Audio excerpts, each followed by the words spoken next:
হুজুর বলেছেন বস্তু আমি নাজিল হয়েছি দুনিয়াতে মালবুসান ওয়া মাখতুনান, আমি কাপড় পরিহিত অবস্থায় দুনিয়াতে নাজিল হয়েছি এবং খতনা অবস্থায় আমি নাজিল হয়েছি। দুনিয়াতে আমার খাতনা করতে হয়নি। সুবহানাল্লাহ পড়বেন না জোরে? দুনিয়ার কোন উস্তাদে আমার নবীর খাতনা করবে? কে আমার নবীকে দেখবে? কথাগুলি বুঝে আসে না কষ্ট হয় আপনার? হুজুরের হাদিস, সেই হাদিস, বস্তু আমি নাজিল হয়েছি মালবুসা, লেবাস অবস্থায়, লেবাস বুঝেন তো, পোশাক, মাখতুনান এবং খতনা অবস্থায়। আম্মা জান আমিনা আলাইহিস সালাম বলেন, আমি দেখলাম যেই ঘটনা ইবনে কাসির রাহমাতুল্লাহ আলাইহি বিদায় ওয়ান নিহায়ার মধ্যে তুলেছেন। তাফসীর ইবনে কাসিরের লেখক যিনি আব্দুল হক মুহাদ্দিস দেহলভী রাহমাতুল্লাহ আলাইহি, ভারত, পাকিস্তান, বাংলাদেশের সকল আলিম উলামার সকলের গোড়া, সকল গ্রুপের গোড়া, সেই গোড়া বলতেছেন, তার মাদারে জন্য নবুয়তের ভিতরে তুলে ধরেছেন আমার নবীজির আম্মা জান, তিনি বলতেছিলেন দুনিয়ার মানুষেরা রে, আমি যখন আমার নবীকে আমি দুনিয়াতে পেশ করব তখন আমার রক্ত ক্ষরণ হয় না। নবীকে আমাদের মতো কয় ভাই, আমার মূর্খ ভাইরা, তুমি যখন পেটে ছিলে তোমার মা কত লাগতাইছো আর কত যে ঘুরাইছো, যখন হয়েছে তখন তোমার মা রক্তের বন্যায় ভেসে গেছে। কথা বলছেন না কেন?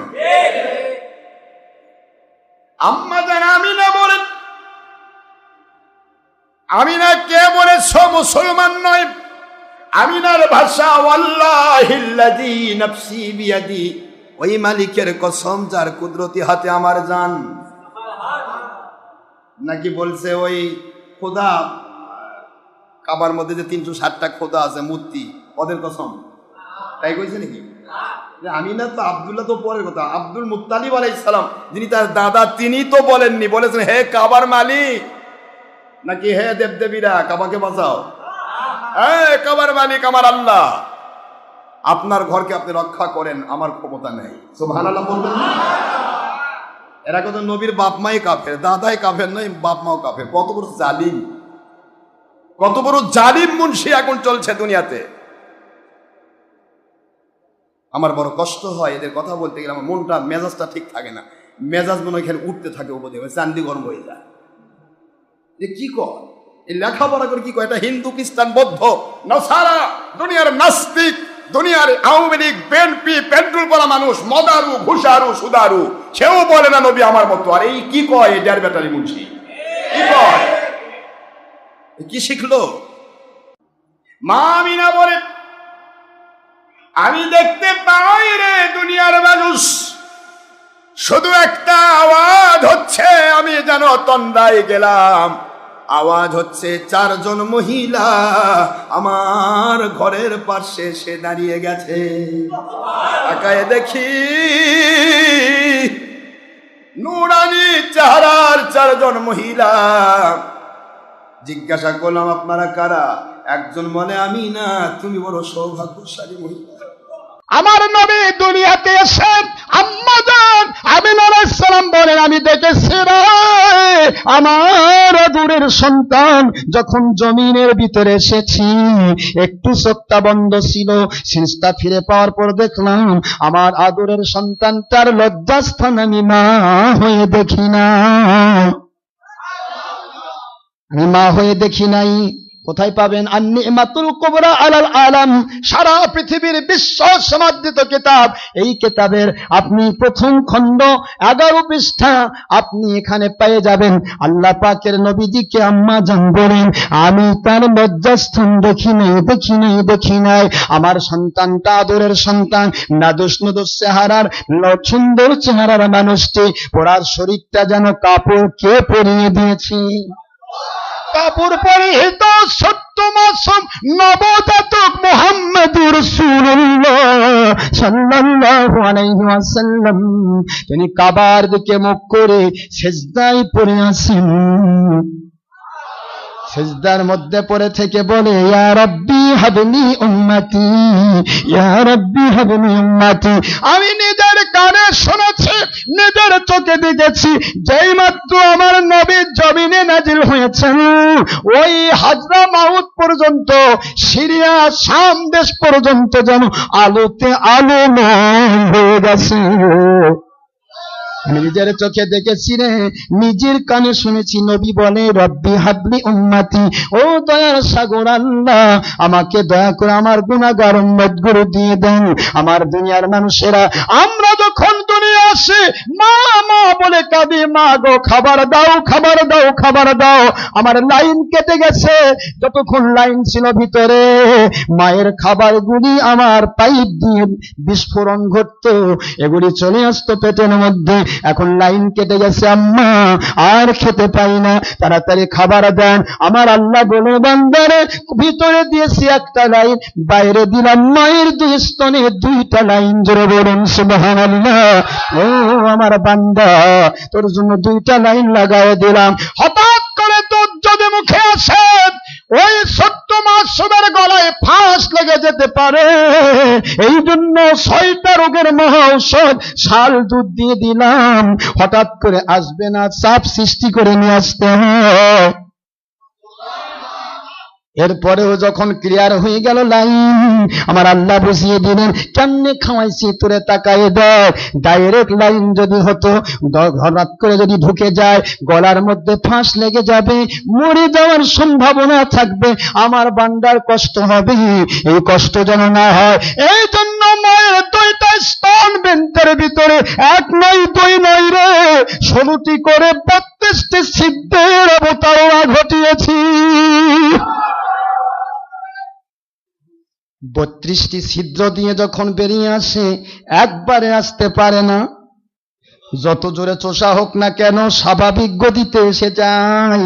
বাচ্চা যতটুকু খেতে পারবে সেই পরিমাণ আসতে থাকি। জোরে বলতে চাই না সে কথা, মূল কথা হলো, দুনিয়ায় সবাই আসলো, মা খাবার দাও, মা খাবার দাও বলে কান্নাকাটি করে, আমার নবী আসলেন, ইয়া রাব্বি হাবলি উম্মতি বলে। নবীজি দুনিয়া আসে কাঁদলেন, নবী আল্লাহ পাক গো দয়া করে আমাকে আমার গুনাহগার উম্মত দিয়ে দেন। সারা জীবন উম্মতের মায়া, মেরাজে গেলেন উম্মতকে ভুললেন না, কবরে যাচ্ছেন তখনও দুনিয়ার মায়ায়, নবীর মা নবীজি উম্মতের মায়ায় ওই পবিত্র রওজা পাক বেছে নিলেন দুনিয়ার মাটি।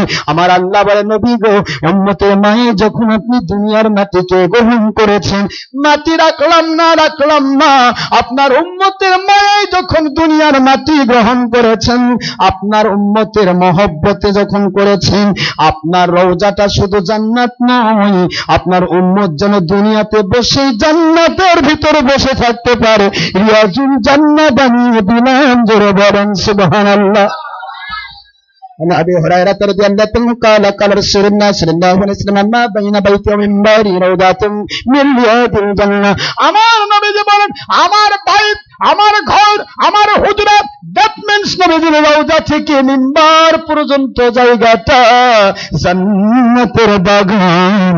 আমার আল্লাহ বলেন, শুধু আপনার কবর জান্নাত বানালাম না, আপনার কবরের সাথে আপনার মিম্বার পর্যন্ত জায়গাটাতে আপনার উম্মত যেন এসে বসে দুনিয়াতে জান্নাতের মজা লুফিয়ে নিতে পারে, এই জন্য জান্নাতের টুকরা বানিয়ে দিলাম।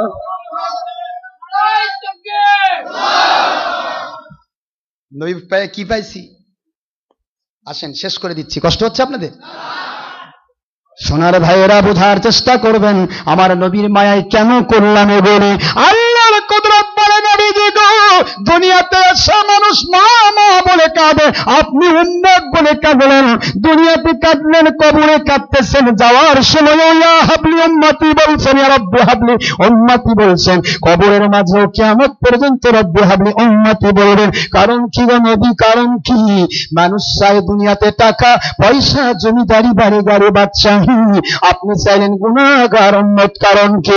আমার নবী বলেন, আল্লাহ আপনি তো বলেছেন, ইন্না আতাইনা কাল কাউসার, আপনি নাকি আমাকে জান্নাত দিয়েছেন, আপনি নাকি দুনিয়ার নিয়ামত দিয়েছেন, আমার গুনাহগার উম্মত যদি আমার বুকে দিয়ে দেন, আপনার দেওয়া জান্নাতে আমি আমার গুনাহগার উম্মতকে বুকের ভিতরে নিয়ে জান্নাতে ঢুকে যাব।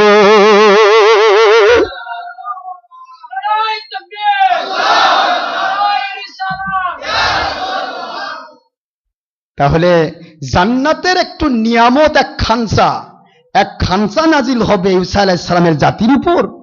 তার কারণে কোরআন বলল তাকুনু ঈদ আল্লি, ঈদ পর্যন্ত ঈদ মিলাদুন নবী আমরা বলছি, ওটা হবে তাকুনু ঈদ আল্লি আউয়ালিনা ওয়া আখিরিনা, আমার পূর্ববর্তী এবং পরবর্তী উম্মতের জন্য এটা ঈদের দিন হবে। আর পুরা জান্নাত যে নবীকে আল্লাহ দিলেন, সেই নবী আসার দিনটা এটা মিলাদুন নবী। সুবহানাল্লাহ, জোরে বলেন না কেন? এই জন্য সকল ঈদের শ্রেষ্ঠ ঈদ। সারাদিন বললে শেষ হবে না। দলিল আমি এক কথায় দিচ্ছি, কতগুলি দলিল নেবেন। আমি বলছি ঈদে মিলাদুন নবীর যারা দুশ্মনী করেন, শুধুমাত্র আপনারা যদি চান ভাই মাটি লাগবে না, দলিল দিয়ে কবর দেব ইনশাআল্লাহ, দলিল দিয়ে কবর দেব, তাও কোরআন আর হাদিসের দলিল, কোরআন আর হাদিসের দলিল।